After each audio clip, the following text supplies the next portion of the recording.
Assalamualaikum warahmatullahi wabarakatuh. Kita kembali lagi hari ini pertemuan ketiga ya, atau pertemuan terakhir sebelum memasuki bulan suci Ramadan.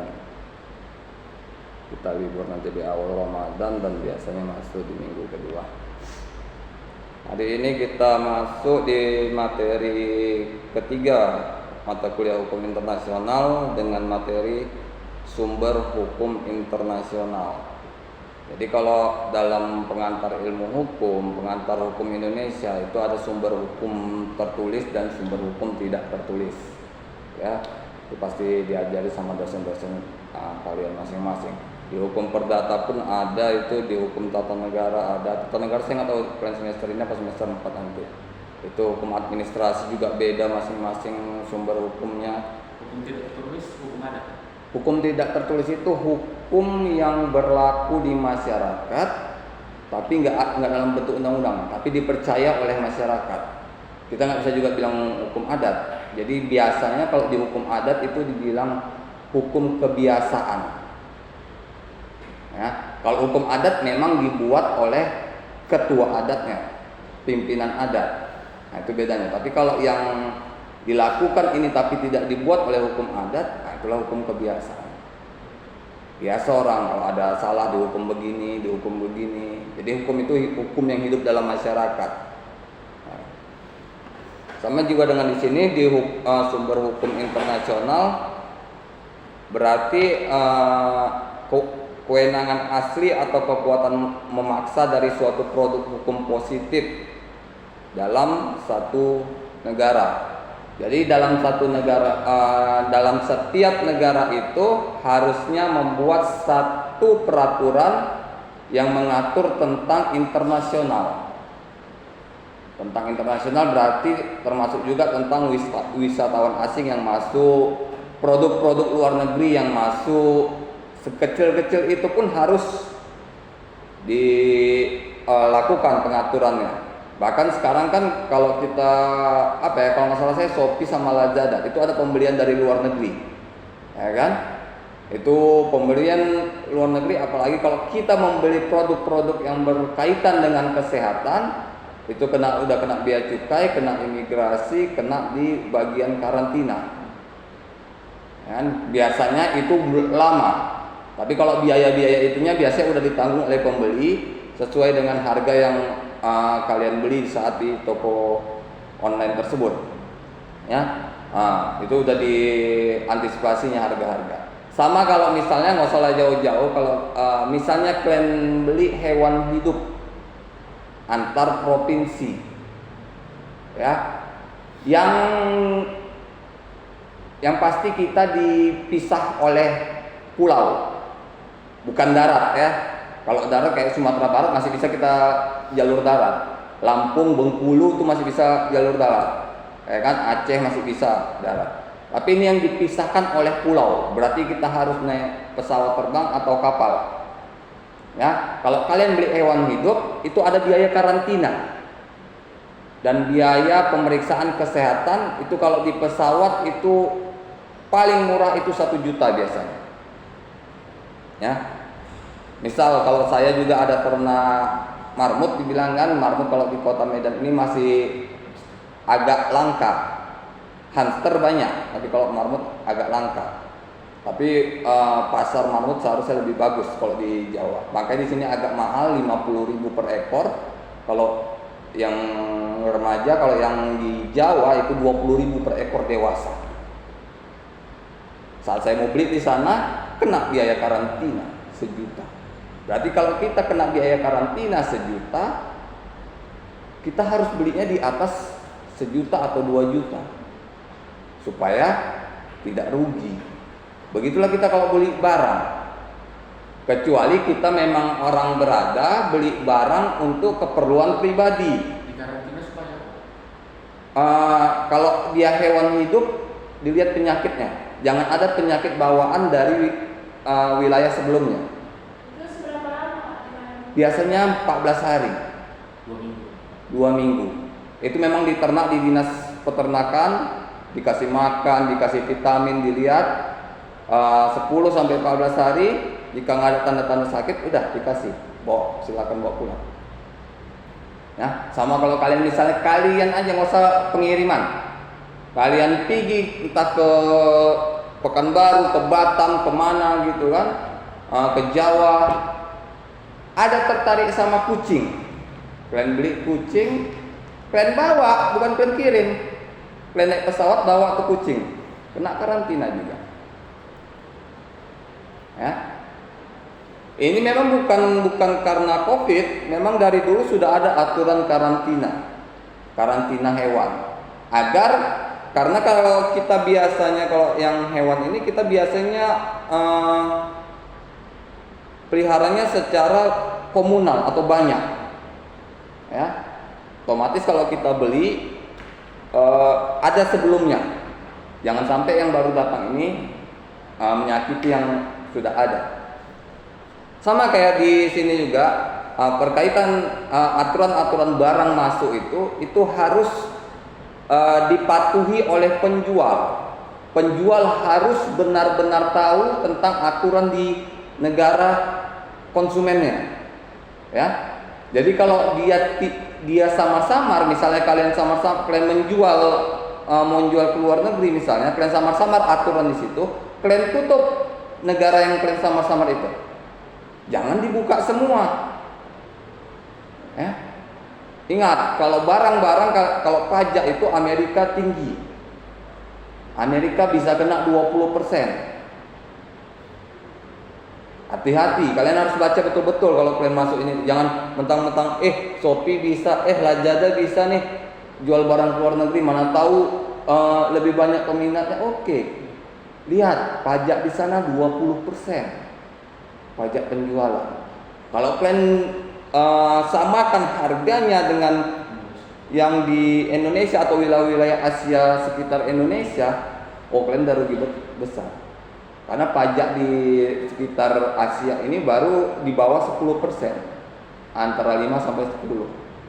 Beda-beda setiap negara. Maka kita kalau melakukan transaksi luar negeri harus range tengahnya.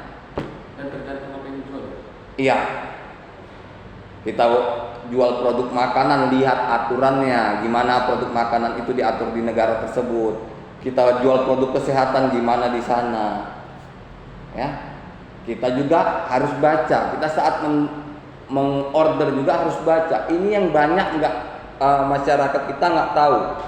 So mau jual barang-barang kesehatan dari luar negeri, dia nggak baca ketentuan imigrasi.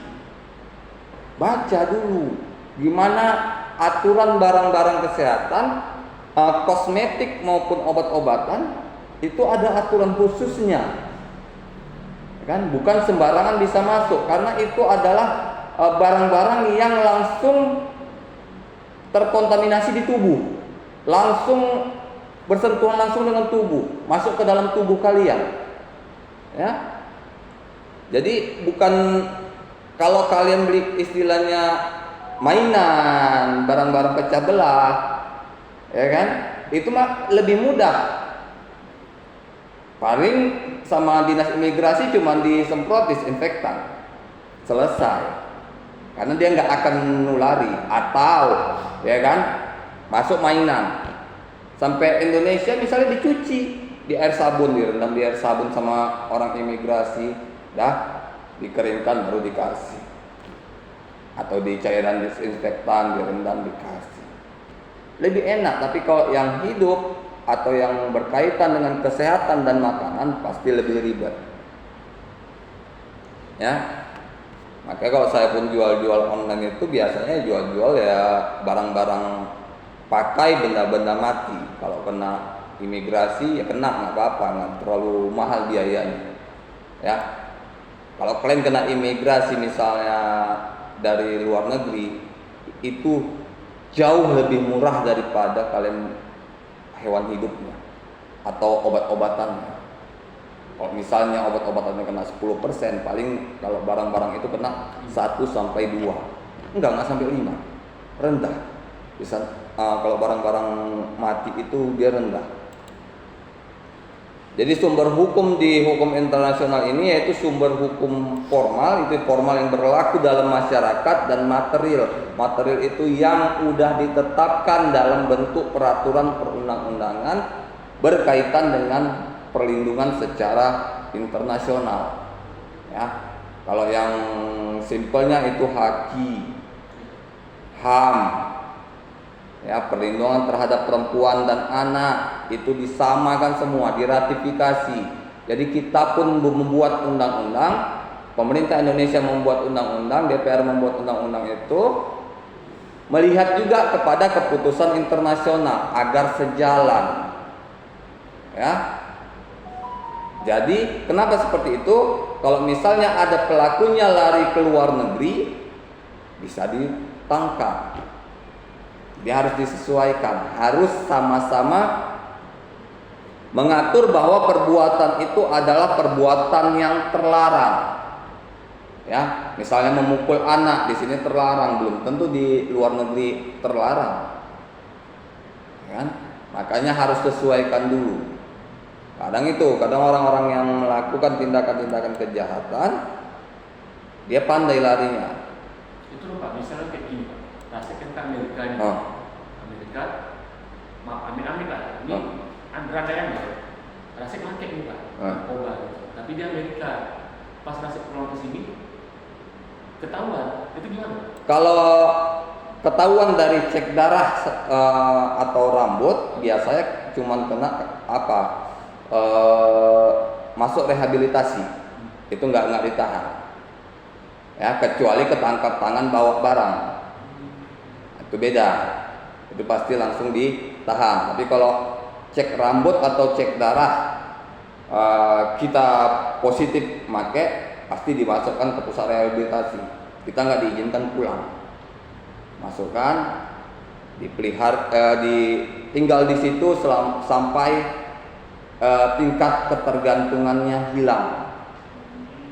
Ya, kalau kalian mau lihat proses pemulihan itu, kalian bisa lihat ke Sibolangit Center. Ya, Sibolangit Center sebelah kanan, depan Masjid Al Kamal. Itu yang punya dosen saya, Pak Kamaludin.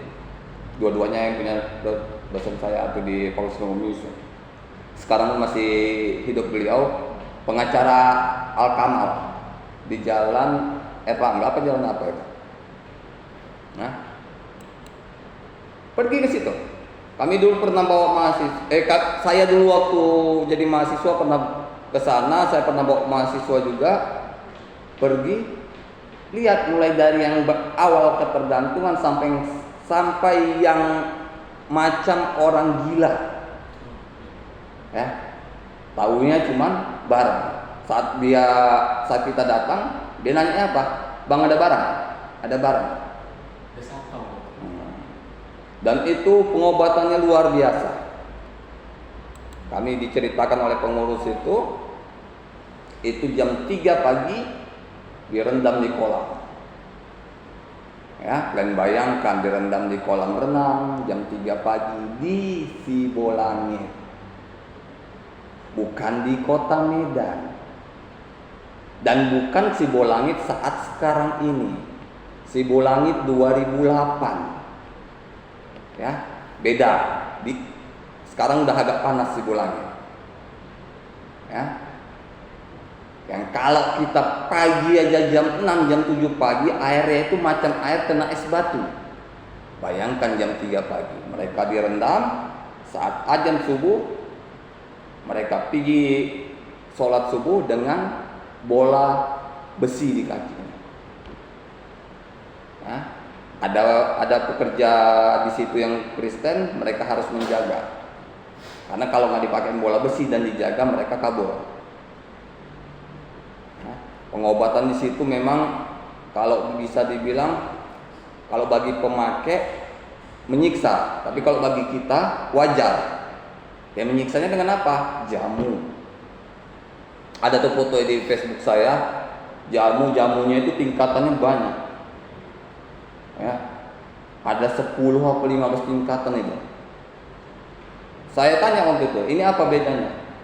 diseduhnya, abang coba rasa aja. Boleh rasa.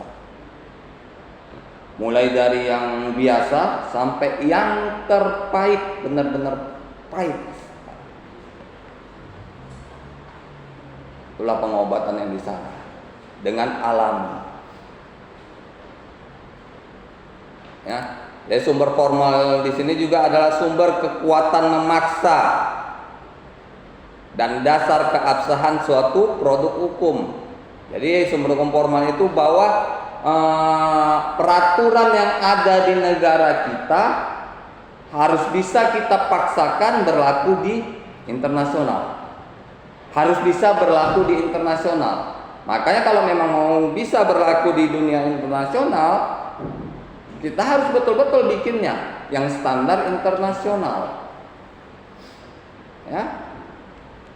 Jangan hanya untuk mengatur masyarakat Indonesia, kita bikin untuk masyarakat internasional.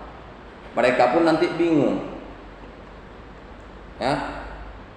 Jadi kalau semacam di Bali banyak turis asing, bahkan ada turis asing yang terjerat pidana. Ya. Jadi di sana ada peraturan daerah yang menerangkan tentang pemberlakuan hukum bagi mereka. Ini bahaya loh Pak. Mereka kayak berkuasa di wilayah tersebut. Iya, karena memang isinya mereka semua. Bahkan kalau bisa kita bilang penduduk asli Bali, ya, paling kalau dari jumlahnya ya, yang saat sekarang ini 50% itu lebih kurang 50% sampai 60%. Ya. Karena pendatang walaupun mereka istilahnya 7 hari, 14 hari, tapi ada kawannya yang ganti. Setiap hari ada masuk, setiap hari ada keluar, ada masuk. Jadi dibilang jumlah mereka ya tetap segitu juga yang berada di sana. Ya. Memang mereka yang kalau sudah ke sini ya merasa betah. Kenapa? Biaya hidup di sini murah. Ya. Makanya kalian kalau sibuk-sibuk ke luar negeri, lihat orang asing aja, orang Amerika, orang Eropa aja, kalau bisa dapat paspor Indonesia. Kenapa? Biaya hidup di sini murah. Bahkan ada semalam saya lihat berita, mereka yang bahkan sudah tidak punya uang di Bali tetap bertahan dengan bekerja, ya kan? Ada kalian lihat yang bekerja di pinggir jalan kayak sosis gitu, ada. Gimana kecintaan mereka dengan wilayah kita? Enak untuk berusaha. Makanya sangat heran kalau ada orang Indonesia yang mau menetap di luar negeri. Lain hal kalau memang melanjutkan pendidikan. Kalau pendidikan itu nggak ada masalah. Kalau kalian dapat tawaran kerja yang luar biasa ya nggak ada masalah juga. Ya, kalian dapat tawaran kerja yang luar biasa di Amerika, perusahaan internasional di Amerika, gajinya mungkin sebulan ratusan juta, ya kalian boleh aja terima. Ya. Tapi jangan buang identitas Indonesia kita.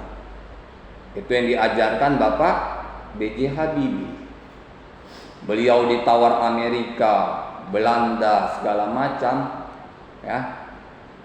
Beliau sampai ditawar Belanda menjadi wakil presiden di Belanda. Ya. Tapi dengan syarat jadi warga negara Belanda. Beliau menolak, jadinya beliau hanya menteri yang tentang penerbangan. Lupa saya namanya.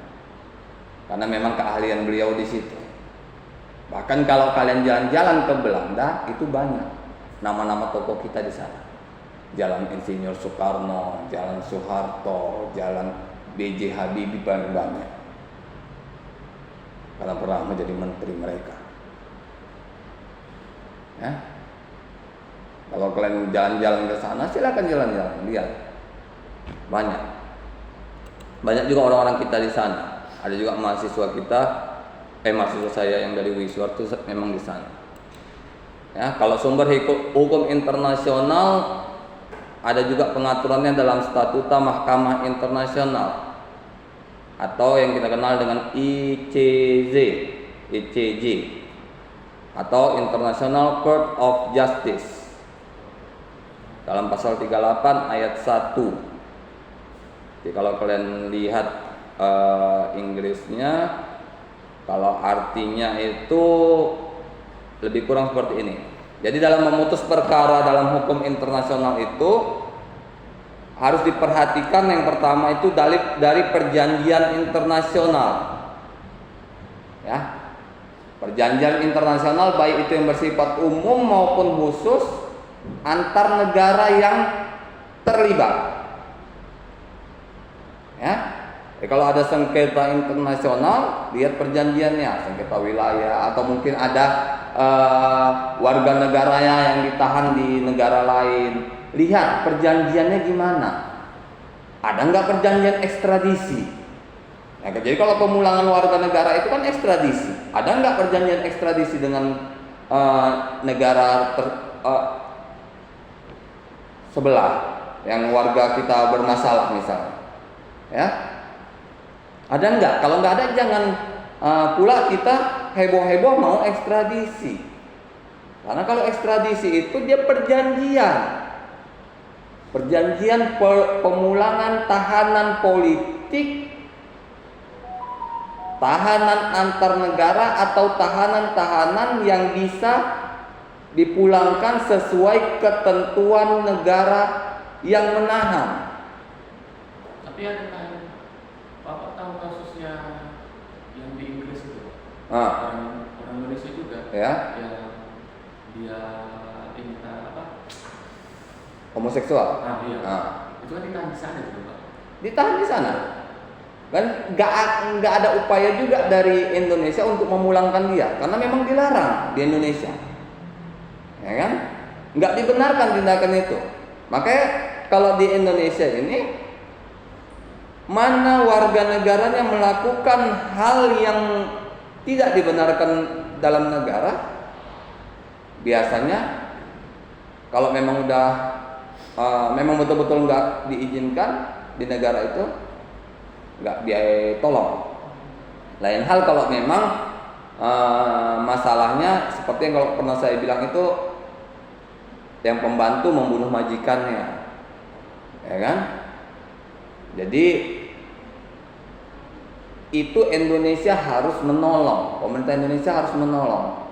Kenapa? Karena sumbangan devisa terbesar Indonesia itu dua, ya, rokok dan TKI. Jadi jadi TKI yang kerja di luar negeri itu negara dapat keuntungan. Satu TKI misalnya bilang aja 100.000, berapa TKI yang ada di seluruh Indonesia? Di seluruh dunia. Ya. Masa menyelamatkan satu aja nggak bisa? Itu logikanya. Contoh apa? Misalnya kalau diselamatkan lah yang di Inggris, apa nggak mencemarkan nama Indonesia? Itu makanya itu tidak diselamatkan. Yang diselamatkan itu mereka-mereka yang memang masuk di akal untuk diselamatkan. Kalau saya bilang tadi itu yang kasus pembunuhan di Arab Saudi. Dan di Arab Saudi pun dibenarkan pengampunan, ya kan? Jadi kita tidak memaksakan, ya kan? Ada pembayaran ganti rugi terhadap keluarga korban yang meninggal.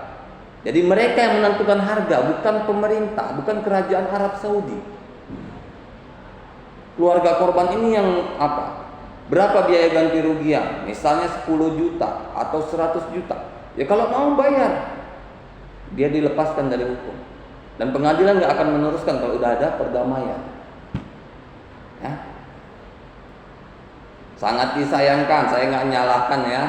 Ada beberapa juga kasus di Indonesia yang sudah sebenarnya terjadi sengketa antar dua pihak, udah damai, kasusnya banyak yang masih jalan. Ya. Bahkan ada juga yang pelapornya sudah mencabut laporannya. kasus sudah jalan dengan alasan sudah P21, sudah masuk ke kejaksaan. Ya, kita nggak tahu pasti aturan di kepolisian, di kejaksaan, karena kita nggak orang sana. Kita juga nggak bisa nyalahkan. Ya, gimana aturan mereka? Gimana kalau kasus udah masuk ke kejaksaan atau kasus sudah masuk ke pengadilan, gimana? Ya kan? Atau masih kasus di Polsek, Polda. Tapi kalau kayak kasus di Bali itu Pak, bule yang mati itu gimana? Ya kasus-kasusnya kan memang narkoba. Narkoba di beberapa negara pun untuk kasus besar memang hukuman mati, udah sesuai. Ya, hanya kalau negara yang tidak menerima karena itu warga negaranya. Biar gimana pun negara tetap harus melindungi warga negaranya dalam kondisi apapun. Seburuk-buruknya kalau memang warga negaranya mau dihukum mati, harus dibela. Ya, supaya ada kepedulian. Apalagi kalau mereka datang ke negara tersebut adalah tujuannya bekerja dengan izin negara, itu lebih wajib lagi negara menolong. Ya, minimal kalau menolong misalnya hukuman mati di luar negeri bisa diampunkan jadi hukuman seumur hidup. Karena ada beberapa aturan di luar negeri seumur hidup itu nggak dipenjara sampai mati. Misalnya seumur hidup itu 30 tahun, 40 tahun. Setelah itu dia bisa keluar. Nah, jadi dikira, misalnya ngiranya gini, misalnya dia ditahan umur 20, rata-rata usia penduduk di negara itu 70, berarti dia ditahan 50 tahun. Jadi kalau dia hidup di atas 70 tahun, ya udah bebas dia, karena dia udah menjalankan masa hidupnya di situ. Ya.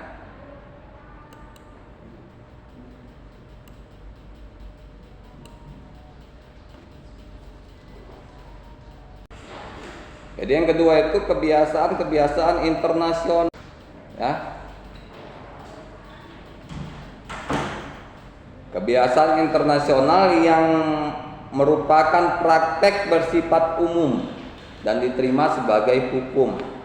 Baik itu hukum kebiasaan, hukum adat, jika diterima sebagai hukum, maka tetap dilakukan. Walaupun itu terhadap warga negara asing. Ya. Jadi warga negara asing ataupun kita yang pergi ke luar negeri, saya selalu tekankan bahwa hukum yang berlaku bagi kita bukan lagi hukum negara kita, tapi hukum negara setempat. Ya, jadi jangan paksakan kita diadili secara hukum negara kita. Ya, tapi pelajarilah hak-hak kita di hukum negara setempat.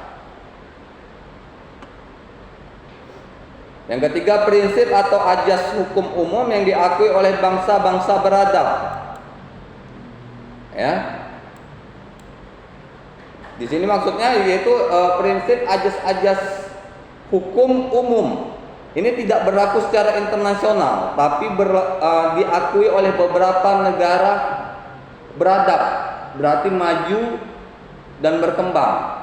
Ya, ada beberapa negara maju yang mengakuinya, tapi tidak seluruhnya. Tetap berlaku secara hukum, walaupun warga negara yang terkena kasus itu bukan negara yang mengakui hukum tersebut, karena sudah diakui oleh beberapa negara, misalnya lebih dari 3, maka sudah berlaku bagi warga negara asing juga seluruhnya. Selanjutnya, putusan pengadilan dan ajaran dari sarjana yang bereputasi tinggi. Ya, jadi kalau dalam hukum adat bahwa putusan-putusan pengadilan itu bisa menjadi hukum, dibilang jurisprudensi. Ada jurisprudensi dari kebiasaan menjadi hukum, dari putusan hakim. Putusan hakim itu putusan hakim bukan yang berdasarkan undang-undang, karena ada hakim yang mendasarkan putusannya berdasarkan undang-undang, ada yang berdasarkan analoginya, ya, berdasarkan pemahaman hukumnya dan tidak menyalahi ketentuan undang-undang. Ada beberapa hukum hakim seperti itu. Karena kalau kita lihat pun sudah banyak jurisprudensi hakim, jurisprudensi yang berasal dari putusan hakim. Ya. Ada juga jurisprudensi misalnya berdasarkan dari hasil penelitian dosen. Nah, kalau dari hakim itu sudah banyak. Ya, hakim menjatuhkan putusan analoginya kalau bisa dibilang di luar nalar karena tidak sesuai misalnya dengan dakwaan dan tuntutan dari jaksa penuntut umum. Dia hakim punya penilaian sendiri terhadap kasus tersebut dan menjatuhkan sesuai apa yang diyakininya. Kayak hukum adat itu loh, misalnya kepala suku loh, dia menjatuhkan hukuman itu, patokan dia itu apa? Kalau kita ini kan jelas kan, ada hukumnya undang-undangnya sekian. Kalau ke orang itu apa gitu? Apa berdasarkan pemikirannya? Nah, kalau di hukum adat ini memang ada aturan-aturan tertulis bagi mereka. Ada, dan itu tidak dilarang oleh pemerintah Indonesia. Tapi memang itu di bawah naungan Indonesia. Iya, itulah kalau ketentuan atau peraturan itu gimana ya, tidak bertentangan dengan peraturan tertulis Indonesia, boleh. Selama memang peraturan tersebut diterima oleh masyarakat setempat. Kita nggak bilang pendatang, karena peraturan berlaku bagi masyarakat setempat. Masyarakat pendatang harus mengikuti hukum yang berlaku. Itu ukurannya. Ya, jadi masyarakat pendatang dia tidak boleh menentukan hukum. Dia harus ikut hukum yang berlaku di wilayah tersebut. Jadi kalau di hukum adat ada misalnya hukum cambu, hukum rajam, ya terserah. Ya. Karena kalau di Arab Saudi masih ada hukum pancung. Ya.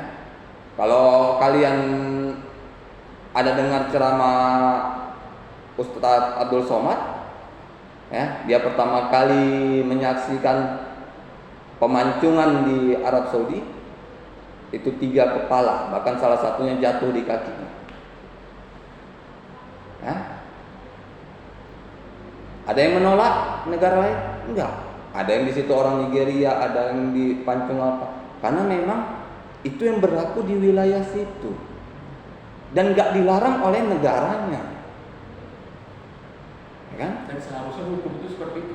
Iya, memang hukum itu harus apa yang berlaku di penduduk setempat.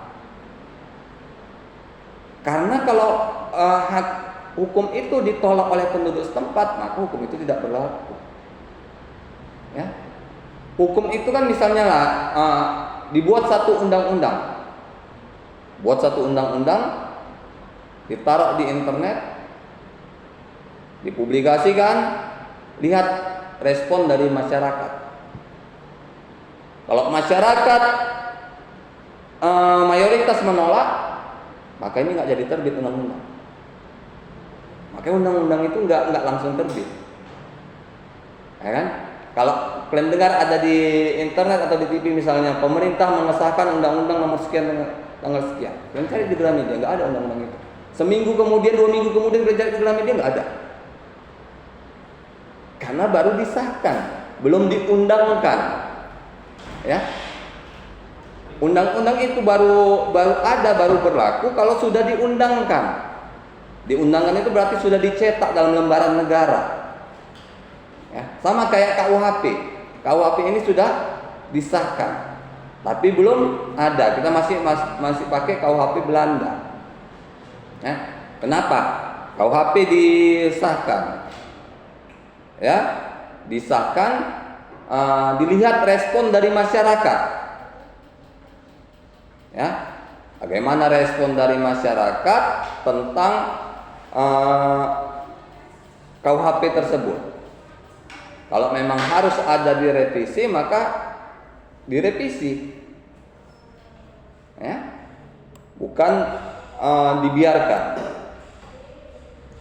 Karena kalau dalam membuat KUHP ini nggak bisa langsung diselesaikan, karena KUHP ini harus dapat merangkul seluruh lapisan masyarakat dari Sabang sampai Merauke. Nggak boleh ada batasan, harus bisa merangkul masyarakat adat, masyarakat suku pedalaman yang di balik hutan harus ada. Ya, harus berlaku. Itu namanya KUHP. Beratnya Indonesia dari zaman penjajahan Belanda dulu tidak merevisi KUHP karena itu. Ya.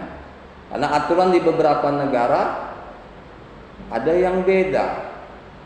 Contoh, ya, tata cara busana. Ya. Kalau di Bali, bikini wajar. Kalau di sini kalian diketawain. Ya. Kalau orang-orang bule itu pakai bikini jalan-jalan ke rumah makan ke apa itu hampir biasa. Ya kan? Bikini paling celana pendek, hot pants. Ya kan? Biasa. Bahkan di daerah pantai mereka cuma pakai celana dalam dan bra itu biasa. Di sini nggak ada separah itu. Kita ke Pantai Cermin, ke Danau Toba nggak ada yang seperti itu, ya kan? Nggak usah yang Pantai Cermin, Danau Toba, ya, kolam renang aja yang daerah privasi nggak ada yang seperti itu. Itulah dia kebiasaan masyarakat tetap dinilai di dalam pembuatan satu peraturan, ya. Nggak bisa kita paksakan untuk menerapkan suatu peraturan harus berlaku. Jadi kita lihat dulu gimana dampaknya terhadap masyarakat. Ya. Disuruh pakai pakaian tertutup, Bali pasti protes, minta merdeka, karena melarang warga negara asing masuk ke Indonesia. Ya. Jangankan Bali, di Kalimantan masih banyak anak-anak pedalaman yang tidak pakai baju. Di Papua juga banyak, ya kan? Bagaimana suku anak dalam yang ada di Jambi, yang tidak pernah kenal dunia luar? Apa nanti mereka keluar hutan langsung ditahan polisi karena pornografi? Kan? Hal-hal sekecil itu harus dinilai karena KUHP itu berlakunya nasional. Gak ada KUHP dibuat pengecualian pakai perda. Ya, kalau undang-undang masih bisa disesuaikan dengan perda, peraturan daerahnya masih boleh. Kalau KUHP ini harus dia nasional.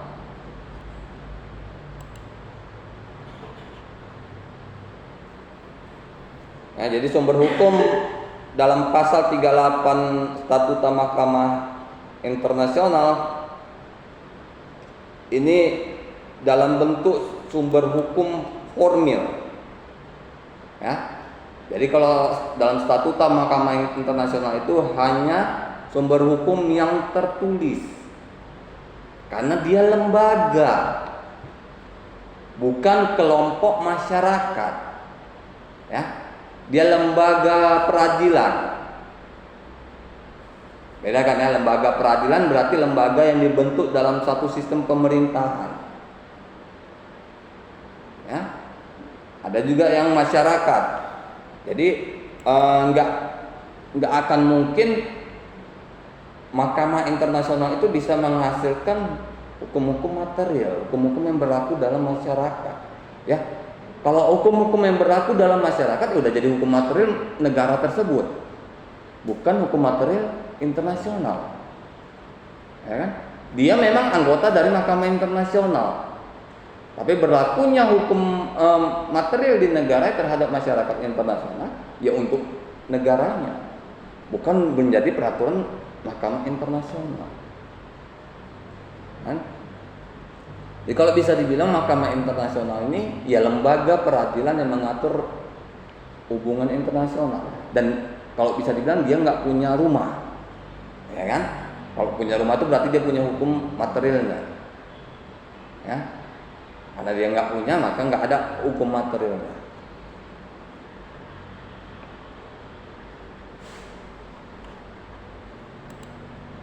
Selanjutnya ada perjanjian internasional. Ya, kalau perjanjian internasional ini kita lihat itu perjanjian-perjanjian antar negara. Ya, perjanjian-perjanjian antar negara ya, itu menjadi undang-undang gini.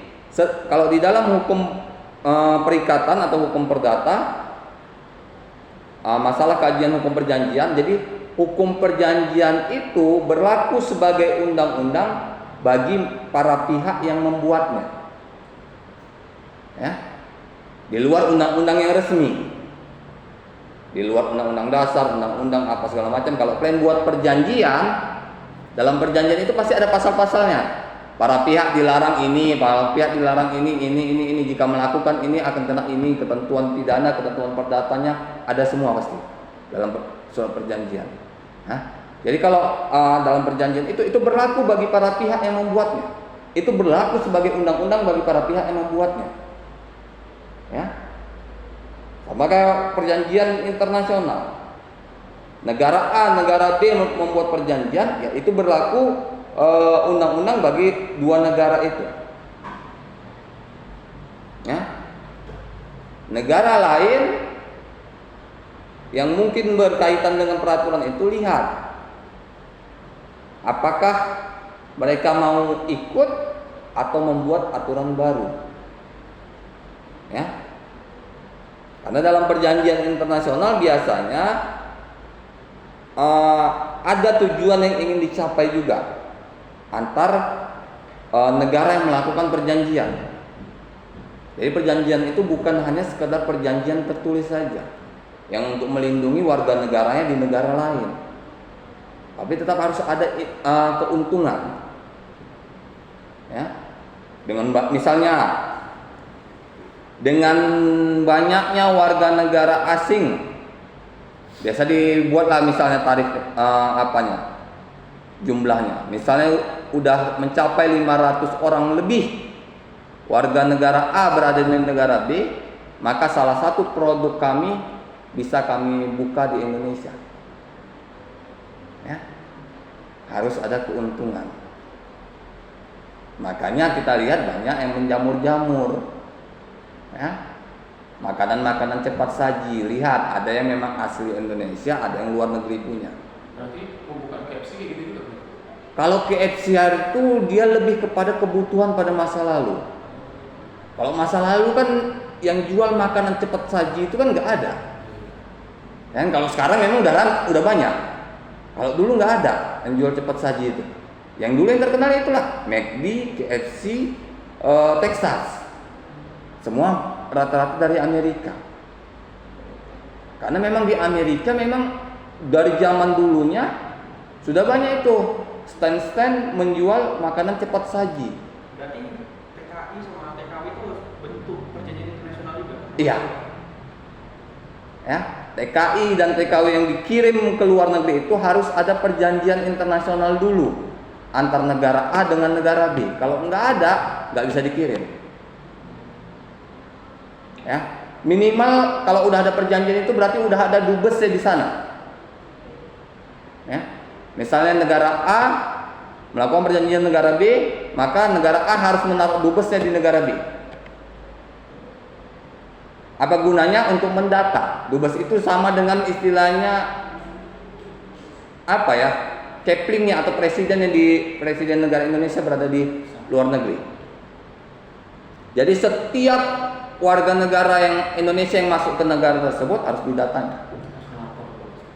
Ya, lapor. Jadi kalau misalnya TKW itu agensinya yang melaporkan.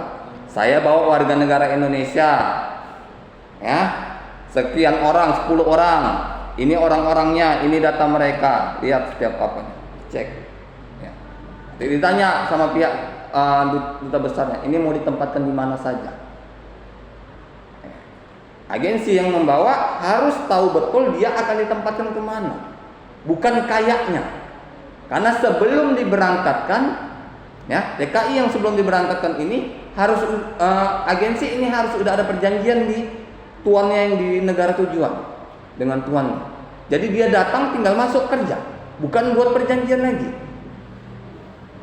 Paling tinggal tanda tangan dia langsung kerja. Jadi kalau ke sana kita masih cari kerja lagi door to door, berarti agensinya nipuin kalian.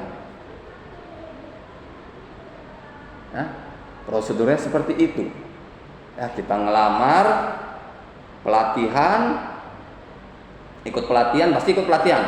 Ikut pelatihan sekian bulan, nanti ada penerimaan bilang, si A, ini ada tawaran, ada lowongan kerja sebagai pembantu rumah tangga di Arab Saudi misalnya.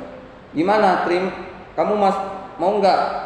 Kalau katanya mau, ya udah dimasukkan datanya, nama ini, nomor paspor semua dikirim semua, terbuat perjanjiannya.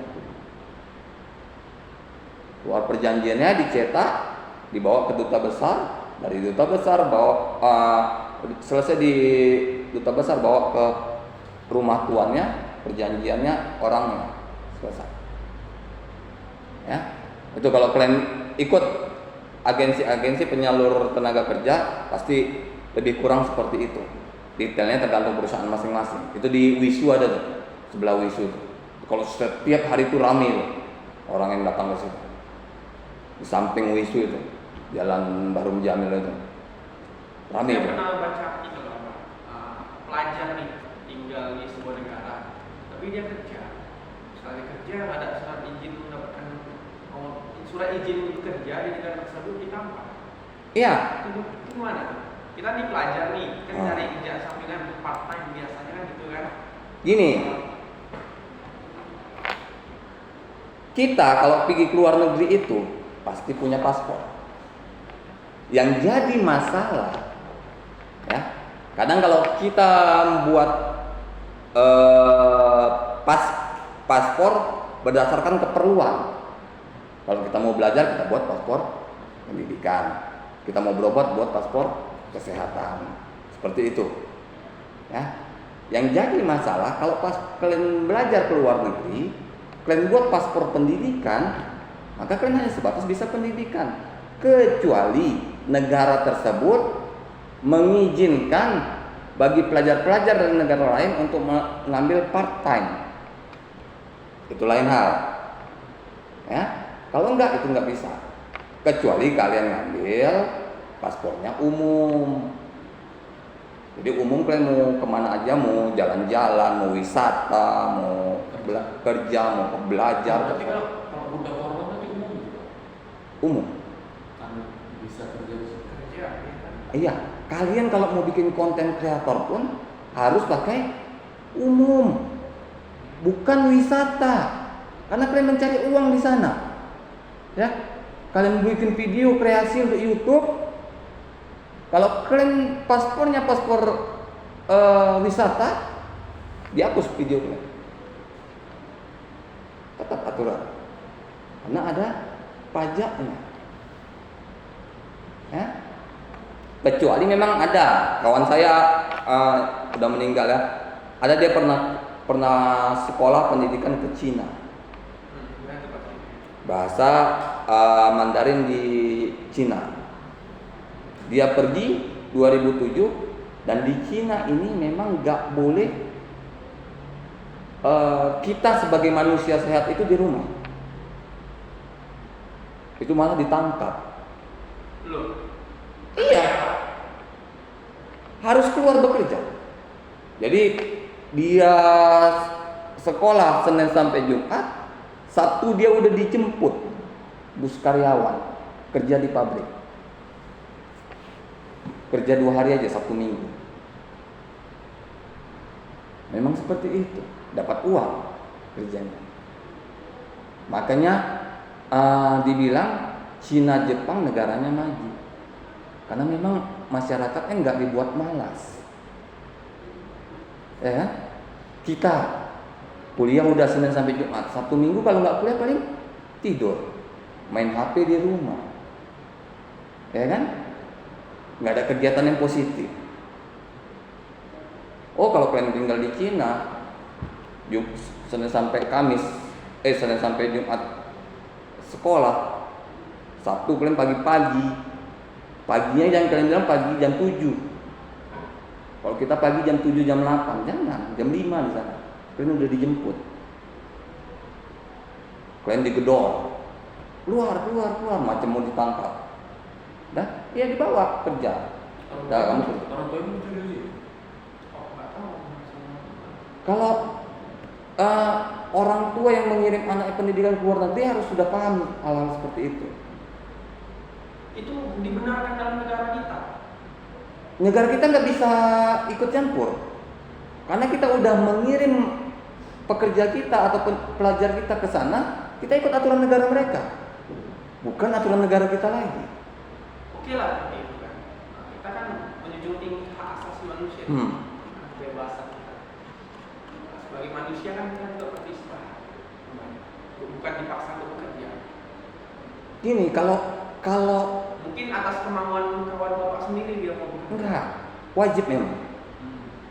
Karena gini, pemikiran di negara-negara maju dan berkembang seperti Jepang, Cina seperti itu mereka menganggap seorang manusia yang produktif usia 17 sampai 20, 30 ke bawah itu nggak boleh ada di rumah. Setelah 30 ke atas, oke, boleh dikurangi jam kerjanya. Setelah 50 baru istirahat. Di 17 sampai 30 ini itulah dia nabung. Karena mereka pun yang bekerja sudah diperiksa kesehatannya dulu. Oh, diperiksa kesehatannya. Oh, ini bisa kerja 10 jam misalnya satu hari. Ini bisa kerja cuma 8 jam. Dibuat kerjanya seperti itu. Enggak dipaksakan. Enggak mengikuti aturan dari perusahaan. Tapi mengikuti aturan dari apa yang bilangnya dinas ketenagakerjaan setempat. Kalau dipaksakan mungkin melanggar hukum. Iya. Jadi mereka dipekerjakan oleh dinas pekerjaan setempat ke perusahaan A, nanti A ini memberikan gajinya ke dinas pekerjaan setempat. Dinas pekerjaan ini membayar dia, membayar si pekerja. Jadi pekerja ini masih dilindungi oleh dinas setempat. Nah, yang dibilang, ini ada siswa kerjanya cuma Sabtu Minggu, jam kerjanya cuma 8 jam. Nanti setelah 8 jam dari sekarang kami jemput lagi. Mau nggak mau, si A ini 8 jam kemudian harus dijemput, dipulangkan lagi ke rumahnya, ke tempat tinggalnya. Berarti itu kontrak. Sebelumnya ada perjanjian kontrak pasti. Nggak ada, karena kalau kontrak kerjanya setiap hari. Enggak, sistem kontrak maksudnya setelah kamu sampai di sini atau bersekolah di contohnya di Cina, tantangan kontrak nih, oh, kamu akan nanti sana mungkin kerja, mungkin. Kontraknya gini, setelah kamu melakukan, datang atau sebelum datang ke sana? iya sebelum datang waktu Indonesia, setelah melakukan pendidikan di negara tempat, wajib mengikuti aturan dari negara setempat. Itu ada. Kalau kalian ngambil nanti S2 misalnya ke luar negeri pasti ada. Ya, wajib mengikuti aturan negara setempat. Ya, karena di hukum internasional ini juga diakui masalah kebiasaan. Ya, kalau kebiasaan masyarakat misalnya di Jepang misalnya atau di Cina, Minggu pun mereka masih bekerja ya bekerja. Misalnya Minggu masih bekerja sampai jam 2 siang atau jam 3 sore, masih bekerja. Setelah itu baru ada waktu liburan, karena di sana pun jam 2, jam 3 pagi masih ramai. Dan jam pendidikan di sana itu enggak pagi. Jam 10, jam 11, kadang jam 12. Ya. Bukan pagi-pagi kalau kayak kita di sini misalnya jam 7 atau jam 8 udah masuk di beberapa kampus kayak di USU misalnya. Jam 8 udah masuk kuliah. Bagus, Jepang itu bagus. Hmm. Tapi itu Jadi- negara paling banyak kasus pembunuhan itu. Ya. karena mungkin nggak beriman itu kerja, memang saya yakin pintar, rajin, cuman ya kalau nggak bertuan tuh kayak gimana gitu, jadi hidupnya kayak nggak ada arah gitu. Iya, makanya banyak kalau yang orang-orang Jepang misalnya udah keluar dari negaranya, biasanya merasa lebih nyaman di luar. Karena kebanyakan kalau Terlalu santai mungkin Pak. enggak, bukan terlalu santai, terlalu ekstra. Wajib kerja. Kalau kalian pernah lihat podcast Haruka, ya, kalian lihat podcast Haruka. Di sekolah sampai sore, di akhir pekan harus bekerja lagi, wajib. Makanya dia tetap nggak membenci Jepang, tapi dia lebih senang tinggal di Indonesia. Karena di Indonesia kerjanya santai, sesuai kemauan. Dia bilang, kalau di sana kita bukan sesuai kemauan kerja, tapi kewajiban. Ya. Kita lihat podcast mereka. Itu kan istilahnya apa yang ada kebiasaan di situ. Kita bukan lihat karena dia penyanyi, nggak penting. Karena kadang podcast ini ditanya memang tentang kehidupan dia sebelumnya di negara sebelumnya. Dia nggak mau lagi balik. Dia kalau balik mau mengunjungi orang tuanya aja. Kalau disuruh balik tinggal di sana dia nggak mau. Tapi kalau liburan dia mau. Bayangkan seperti itu. Memang ketat. Dan kalau kalian pikir kita di sini mudah seperti naik sepeda motor, sana nggak ada. Nah, di Cina nggak ada sepeda motor. Sepeda motor itu barang mewah. Hampir setara kalau kita di sini itu seperti punya mobil. Iya, mereka pintar. Contoh kayak Yamaha, Honda itu kan dari orang itu kan. Iya. Tapi rata-rata yang orang itu. Kebanyakan orang-orang dari Asia, seperti Malaysia, Singapura, mereka yang pakai. Karena apa? Di sana pajaknya mahal. Pajak kendaraan bermotor itu. Ya. Pernah ada saya lihat tuh di YouTube short orang, pajak itu bisa 1 juta lebih per tahunnya. Kita paling 300-an. Kalau kereta-kereta lama masih ada yang 100-an. Ya kan?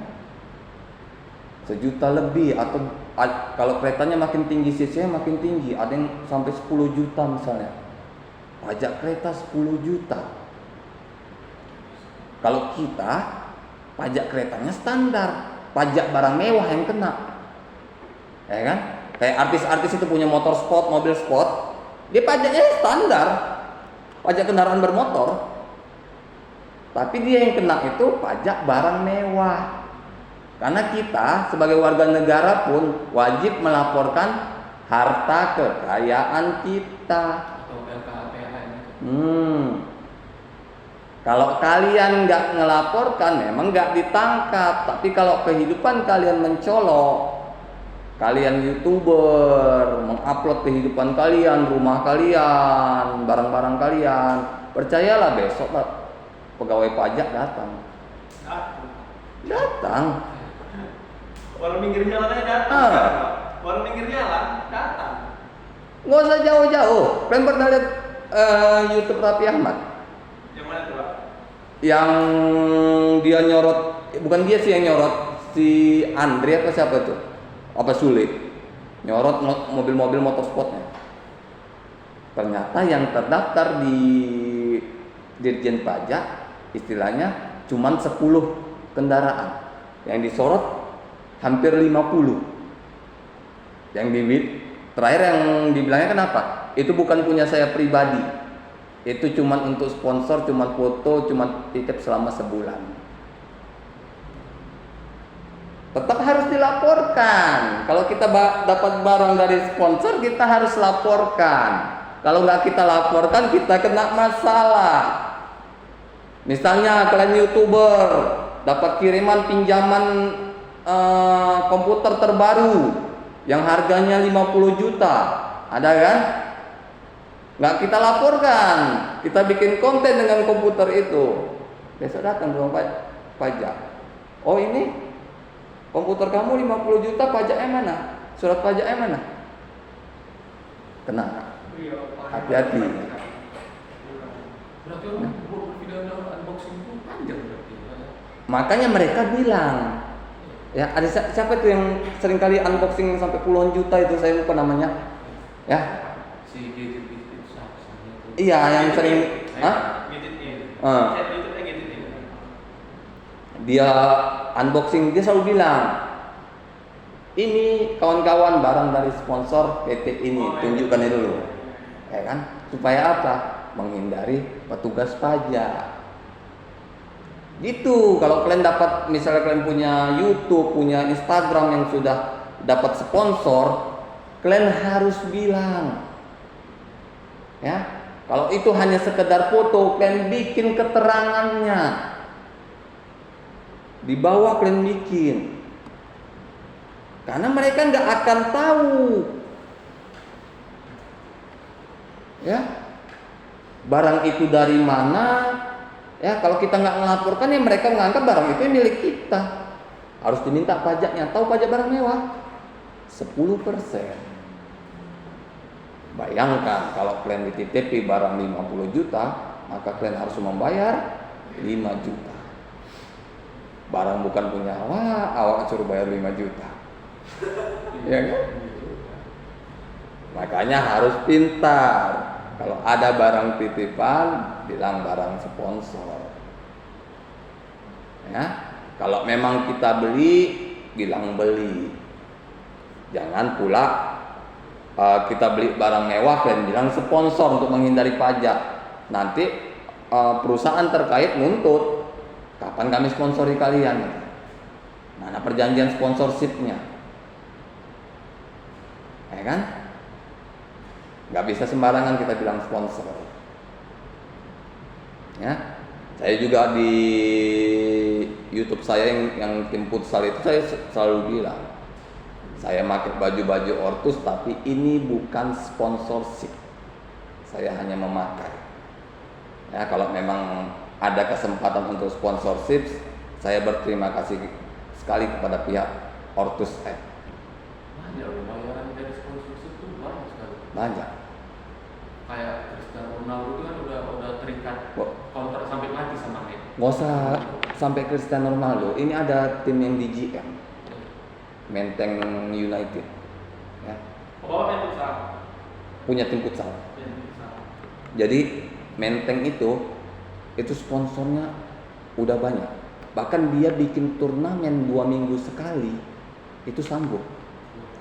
Hadiahnya 8 juta per ikat satunya. Nama tim bapak apa? Hah? Nama tim bapak apa? GFC. GFC. Ada berapa sponsor yang mendukung? Kalau tim, kalau orang itu banyak, banyak. Itu di Menteng. Dan lihatlah, lapangannya namanya lapangan GM. Bahkan mereka merenovasi lapangan aja dana sponsor. Dia dapat sponsor, dia dapat sponsor yang bayarnya per bulan. Jadi dia udah digaji per bulan. Berapa? Per bulan pun bukan perkara kecil. Dia bisa dapat per bulan itu 30 sampai 50 juta. Jadi bisa hidup. Makanya kalau tim futsal saya nggak terlalu hidup. Karena apa? Kita nyari sponsor nggak dapat. Ya. Kalau memang ada yang ngerti kalian untuk mencari sponsor, boleh. Kita hidupkan betul. Biasanya kalau kayak gitu saya ikut turnamen kecil, Pak. Enggak. Kemarin ada contoh turnamen, kalau Bapak tahu turnamen Pegadaian. Enggak, bukan turnamen yang kita ikut untuk mencari sponsorship. Memang harus ada orangnya yang mengerti. Saya udah belajar dari Menteng itu. Dia ada anak yang lagi kuliah komputer di Harapan, dipekerjakan ya, dibayarnya mahal. Dialah yang bikin gol dengan sponsorship. Jadi memang orang yang harus mengerti yang didudukkan. Kenapa Bapak nggak campakkan contohnya proposal ke perusahaan? Contohnya Udah, gitu kan? udah, nggak dapat. Itu kumpul. Karena kita nggak apa, kita nggak ngerti. Jadi orang yang buat proposal ini harus memang mengerti tipe proposal yang disukai perusahaan-perusahaan. Jadi memang ada orang-orang tertentu yang diberi keistimewaan untuk melakukan itu. Jadi nggak semua orang bisa. Bukan semua orang bisa. Sama kayak kita. Kita sarjana hukum misalnya. Kita bukannya mesti bisa bikin laporan keuangan. Itu urusan anak akuntansi. Ya kan? Tapi memang ada dia yang keahlian. Ya, kalau kuliahnya memang di PR. Ya, kalau di kota Medan ini saya rasa kuliah PR belum ada, paling ilmu komunikasi. Kalau di Jawa itu ada kuliah PR, public relation. Itu public relation itu untuk mengatur suatu acara, untuk mendapatkan sponsor-sponsor agar acaranya sukses. Emang ada orang khusus yang bekerja untuk itu. Bukan kita harus serba bisa. Saya udah lakukan, tapi nggak pernah ada jawaban, ditolak atau diterima. Tapi kalau yang kayak Menteng United ini, dia nggak ikut piala gubernur, ya, piala wali kota dia nggak ikut, dia nggak ikut AAFI di AFK Medan, kok bisa dapat? Berarti kan bukan timnya. Apa sponsornya? Berapa? 365 Hydro Koko, lengket ke dia. Pokari nggak Hydro Koko, dia nggak boleh dua. Kalau ini memang satu. Mineral lah. Hydro Koko 365, apalagi ada 5 tuh sponsor. Penuh lawan dunia berarti ya? Iya. Kalian lihat aja apanya, Instagramnya Menteng United. Dia nggak ikut AAFI. Cuman kalau ingin membuat anak-anaknya nyaman, ya itulah 2 minggu sekali ada turnamen. 2 minggu sekali turnamen. Anak-anak kan senang. Ada turnamen, main terus turnamen. Usia berapa? Bebas. Ya, tim kita pernah ikut. Berapa hari ini karena nggak ada pemainnya nggak ikut. Dulu kita pernah juga pakai anak semester 3 ini, si Alfa sama si Idris. Di situ terjadi kegagalan besar. Kenapa? Kalahnya pun luar biasa. Si Alfa kiper, si Idris main, kalahnya luar biasa. Kalah sama tuan rumah tim Menteng 7-1. Baru nggak saya pakai lagi di turnamen berikutnya. Kami main dengan tim kami melawan tim mereka. Mereka ada tim juga. Kalah mereka 5-1. Ternyata mereka memang nggak bisa main. Dibilangnya dia pernah main jadi kiper di Piala Gubernur. Dari usianya nggak terlalu tinggi, ya kan? Yang Piala Gubernur kan di atas 17 tahun mainnya kan? Enggak, bukan yang baru kemarin. Dia ceritanya itu berarti tahun yang lalu lah. Jadi saya yakin. Tim pasti ada gaji tuh. Siapa yang sponsori? Gaji apa? Gaji pemain. Pemain nggak digaji kalau di bursa. Nggak ada. Tim yang udah main di AFK pun nggak, kecuali itu tim yang main di liga. Oh iya. Di liga iya, yang main di Jakarta, Liga Futsal Nasional. Ya. Kalau di